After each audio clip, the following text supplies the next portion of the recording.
और अब आज के दिन की सबसे विशेष बात, आज चैत्र कृष्ण पक्ष की द्वितीया तिथि और दिन मंगलवार है। द्वितीया तिथि आज शाम 5:28 तक रहेगी, उसके बाद तृतीया तिथि लग जाएगी। आज सुबह सूर्योदय से लेकर दोपहर 12:22 तक राजयोग रहेगा। राजयोग में किए गए सभी कार्य शुभ फल देते हैं, विशेषकर इस दौरान धार्मिक कार्यों से लाभ मिलता है। साथ ही आज सूर्योदय से लेकर दोपहर 12:22 तक द्विपुष्कर योग भी रहेगा। द्विपुष्कर योग में कोई भी काम करने से दोगुना फल मिलता है, लिहाजा आप अपने द्वारा किए गए कार्यों का दोगुना फल प्राप्त करना चाहते हैं तो आज द्विपुष्कर योग के दौरान करना सही रहेगा। इसके अलावा आज दोपहर 12:22 तक चित्रा नक्षत्र रहेगा, उसके बाद स्वाति नक्षत्र शुरू हो जाएगा। आकाशमंडल में स्थित कुल 27 नक्षत्रों की श्रेणी में से चित्रा को 14वां नक्षत्र माना गया, मतलब वो 14वां है। चित्रा नक्षत्र के स्वामी मंगल है और आज मंगलवार का दिन है, लिहाजा आज मंगल संबंधी समस्याओं से छुटकारा पाने के लिए किए गए उपाय बड़े ही लाभदायक सिद्ध होंगे। बता दूं कि चित्रा नक्षत्र के पहले 2 चरण कन्या राशि में और आखिरी 2 चरण तुला राशि में आते हैं, लिहाजा चित्रा नक्षत्र की राशि कन्या और तुला दोनों हैं। इस नक्षत्र का प्रतीक चिन्ह चमकीले रत्न को माना जाता है। वनस्पतियों में चित्रा नक्षत्र का संबंध बेल के पेड़ से बताया गया है, लिहाजा जिन लोगों का जन्म चित्रा नक्षत्र में हुआ हो उन लोगों को आज चित्रा नक्षत्र के दौरान बेल के पेड़ की उपासना करनी चाहिए। ये थी चर्चा राजयोग, द्विपुष्कर योग और चित्रा नक्षत्र की। और अब बात करते हैं भद्रा की। आज देर रात 3:48 से लेकर कल दोपहर 2:07 तक भद्रा रहेगी। जब भद्रा पाताल लोक में होती है, यानी जब चंद्रमा कन्या, तुला, धनु या मकर राशि में होता है, तब भद्रा का कोई प्रभाव पृथ्वी लोक पर रहने वाले लोगों पर नहीं पड़ता। आज चंद्रमा तुला राशि में है। आज संत तुकाराम की जयंती भी मनाई जाएगी। संत तुकाराम को मैं शत शत वंदन करता हूँ, अभिनंदन करता हूँ। तो ये थी चर्चा आज भद्रा की। और अब बात करते हैं आज किए जाने वाले खास उपायों के बारे में, जिसे करके आप अपने जीवन में चल रही समस्याओं से छुटकारा पा सकते हैं। लेकिन उससे पहले बात कर लेते हैं मंगल संबंधी समस्याओं से छुटकारा पाने के कुछ उपायों की। अगर आपकी या आपके जीवन साथी की धार्मिक कार्यों में कम रुचि रहती है या आपका भाग्य आपकी मेहनत के साथ अकॉर्डिंगली साथ नहीं दे रहा है, तो इसके लिए मंगल के साथ गुरु का उपाय भी करना चाहिए। चने की दाल या बेसन से बनी चीज़ें गुरुवार के दिन मंदिर में दान करते रहना चाहिए, क्योंकि गुरु को मंगल का मित्र माना जाता है। अगर आपके परिवार के किसी सदस्य का स्वास्थ्य ठीक नहीं रहता है या उसकी सेहत बार बार खराब हो जाती है, तो सेहत में सुधार लाने के लिए रोटी सेकते वक्त जब भी चूल्हे पर तवा चढ़ाएं तो तवे के गर्म होने पर ठंडे पानी के हल्के से छींटे मारकर तब रोटी सेकिए। शरीर में नाभि के आसपास का क्षेत्र मंगल का क्षेत्र माना जाता है। साथ ही रक्त का कारक भी मंगल है, लिहाजा आपको पेट या ब्लड संबंधी कोई समस्या है तो उनसे छुटकारा पाने के लिए बरगद के पेड़ की जड़ में दूध चढ़ाइए और दूध गिरने से जो मिट्टी गीली हो उसका तिलक माथे और नाभि पर लगाइए। अगर आप काम करते करते जल्दी थक जाते हैं या आपका आलस से आपको काम नहीं करने देता, तो इसके पीछे मंगल ग्रह की कोई स्थिति हो सकती है। ऐसी स्थिति में ध्यान रखें कि आप किसी से कोई वस्तु मुफ्त में न लें। दूसरों से कोई चीज़ लेते समय उसका दाम जरूर चुकाएं। जिन लोगों का कोर्ट में कोई मुकदमा चल रहा है या जो लोग जायदाद संबंधी किसी मामले को लेकर परेशान हैं या जिन लोगों के बिजनेस में बहुत ज़्यादा कंपटीशन हो गया, उन लोगों को 10 मुखी, 11 मुखी और 16 मुखी रुद्राक्ष का एक एक दाना धागे में पिरोकर माला बनवानी चाहिए और उसे गले में धारण करना चाहिए। आपको बता दूं कि इसमें 10 और 11 मुखी रुद्राक्ष व्यक्ति को सुरक्षा प्रदान करते हैं और 16 मुखी रुद्राक्ष प्रतिस्पर्धियों को हराने में और उसकी सफलता सुनिश्चित करने में मदद करता है। देखिए, मंगल की सभी प्रकार की समस्याओं से मुक्ति पाने के लिए मंगल मेनली किन किन चीज़ों पे उसका इफेक्ट है।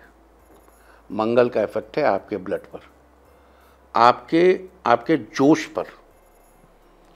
जो पॉजिटिव मंगल है वो आदमी को आर्मी में ले जाता है और नेगेटिव मंगल आदमी से क्राइम करवाता है। और मंगल के जो उपाय हैं उन उपायों में 3 मुखी रुद्राक्ष बहुत ही सुंदर, 3 मुखी रुद्राक्ष बहुत ही सुंदर होता है। 3 मुखी रुद्राक्ष की माला धारण करना चाहिए। उससे मंगल संबंधी जितनी प्रॉब्लम्स है उनका सोल्यूशन सरलता से मिल जाता है। अब चलिए आज अगर आप अपनी प्रतिनिधि क्षमता को स्ट्रांग बनाना चाहते हैं तो आज आपको हनुमान जी को बूंदी का भोग लगाना चाहिए और ज़रूरतमंद को वस्त्र दान करना चाहिए, और अगर संभव हो तो सुंदरकांड का पाठ भी करिए। अगर आपका कोई काम अटका हुआ है या आपको उसे करने में परेशानी आ रही है तो आज हनुमान जी की इस चौपाई का 11 बार पाठ करें। दुर्गम काज जगत के जेते, सुगम अनुग्रह तुम्हारे देते। दुर्गम काज जगत के जेते, सुगम अनुग्रह तुम्हारे देते। करिए, आपके सारे दुर्गम काज बन जाएंगे। और अगर आप अपने जीवन में खूब तरक्की पाना चाहते हैं, सफलता के शिखर पर पहुंचना चाहते हैं तो आज आपको हनुमान जी के मंदिर में चमेली का इत्र चढ़ाना चाहिए और मंत्र को 5 बार पढ़ना चाहिए। मंत्र है ओम नमो भगवते पंचवदनाय ऊर्ध्वमुखाय हयग्रीवाय रों रों रों रों रों रुद्रमूर्तये सकल जनवशकराय स्वाहा।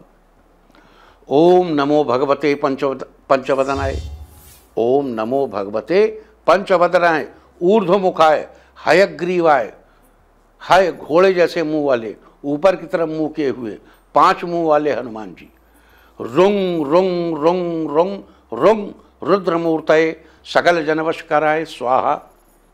और अगर आप किसी स्वास्थ्य संबंधी समस्या से परेशान हैं तो आज हनुमान जी की इस चौपाई का 11 बार पाठ करें। चौपाई इस प्रकार है। नासय रोग हरै सब पीरा, जपत निरंतर हनुमत बीरा। नासय रोग हरै सब पीरा, जगत हरै सब पीरा। नासय रोग हरै सब पीरा, पीरा माने पीड़ा। नासय रोग हरै सब पीरा, जपत निरंतर हनुमत वीरा।